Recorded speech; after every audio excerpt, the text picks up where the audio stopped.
From Delaware's most award-winning radio news team, this is WDEL Video News.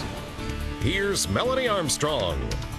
Among Delaware's top stories for Thursday, October 11th, a longtime state senator has died, a tentative agreement cut short a walkout by Chrysler workers, and the push is on for a national park in Delaware. And now the details. Flags are flying at half-staff today in honor of State Senator Jim Vaughn, who died yesterday. He passed away less than 2 weeks after resigning his seat. He never made it to Legislative Hall this year as he battled cancer and pneumonia. Vaughn served the Clayton area for 27 years after a career with the state police. He also served as state corrections commissioner. Members of UAW Local 404 at Chrysler's Mopar Parts Facility and Newark are back on the job after a short strike yesterday. The United Auto Workers Union has agreed to a tentative contract, taking thousands of workers off the picket line after just 6 hours. The strike did not affect the Newark assembly plant, which is idle. The deal includes some guarantees that the vehicles will be produced at U.S. factories. It also includes a company-funded union-run trust that'll pay much of Chrysler's $18 billion in retiree health care costs. The deal came on the same day union workers ratified a separate 4-year pact with GM. State police say the woman whose body was pulled from the Lipsick River Monday was murdered. Detectives aren't saying yet how Christine Payne of Smyrna was killed. They want to talk to anyone who may have been in contact with her between Sunday night and Monday afternoon. Coming up, what defines smart growth in New Castle County? WDEL News continues in a moment. Looking to gain an edge in the technology or design field? Wilmington College's Division of Information Technology and Advanced Communications offers state-of-the-art facilities equipped with the latest tools. Did you know that Wilmington College has been preparing students for careers in media arts and technology over the past 7 years? Enjoy hands-on experience and personal attention from instructors drawn straight from the industry. To learn more, visit wilmcol.edu. Wilmington College. Achieve balance, achieve success. Why is Delaware the only state without a national park? Officials are looking into the possibility of changing that. WDEL's Ken Grant reports. Representatives from historical societies and municipalities all over Delaware gathered at the Buena Vista Conference Center for a meeting with Senator Tom Carper and officials from the National Park Service to discuss whether Delaware might have sites that could qualify for national park designation.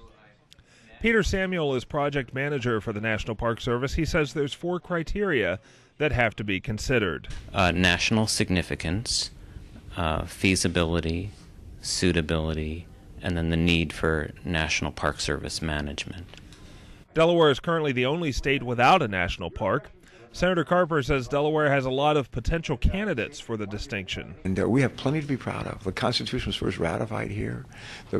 John Dickinson, the penman of the Revolution, literally grew up just south of Dover. First Sweets and Finns came ashore here. DuPont family started the DuPont company right on the banks of the Brandywine River, Fort Delaware, out of the middle of the Delaware. There's just so much here, and we've got a great story to tell.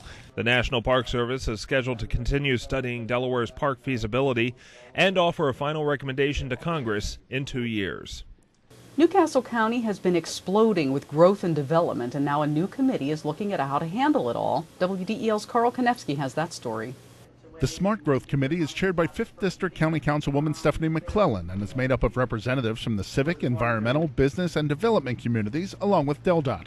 McClellan says their charge is to implement the 2007 Comprehensive Plan update and look at development and planning in a different way. That makes better use of our land resources, that reduces the amount of land that's used, that provides walkable, mobility-friendly, mixed-use, compact design communities. McClellan says the group will start by looking at alternative methods for new development. But certainly what we need to do to affect air quality, to affect quality of life, to affect affordable housing, to affect better jobs and more mobility, transit-oriented communities, is to bring that into the already developed areas. And that's what we'll be continuing to work on throughout the next several months. 3 other committees covering affordable housing, transfer development rights, and economic development will work on the comprehensive plan implementation as well.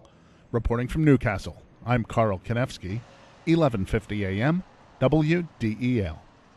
Delaware State University students are planning a rally against violence this weekend. They're converging on New Jersey State House Saturday. This comes after 3 DSU students were killed in Newark early this year, and a New Jersey teenager was arrested for an unrelated on-campus shooting.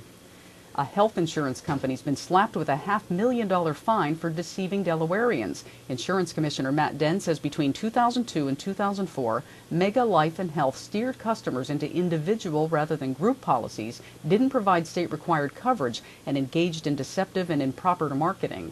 The company can have the fine reduced if it fixes the problems. Den wants the company to repay every Delawarean who's been affected. The Phillies' wallets may be fatter next year. WDEL Sports and AccuWeather are coming up.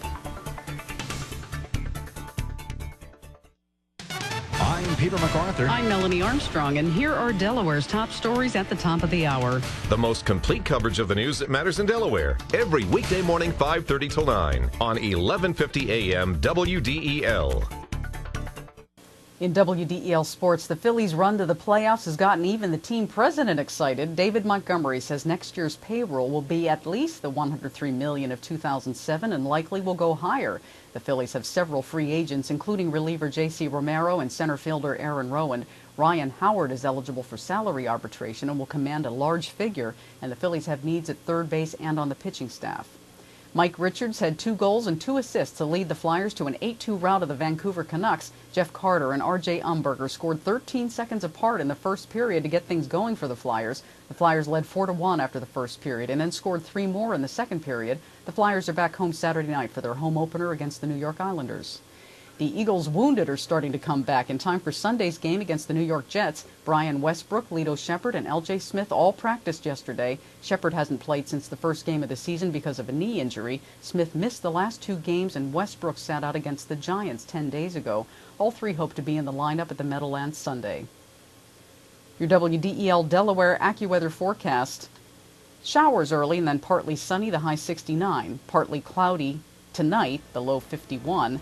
Tomorrow, partly sunny, the high 66, and Saturday, partly sunny, the high 65.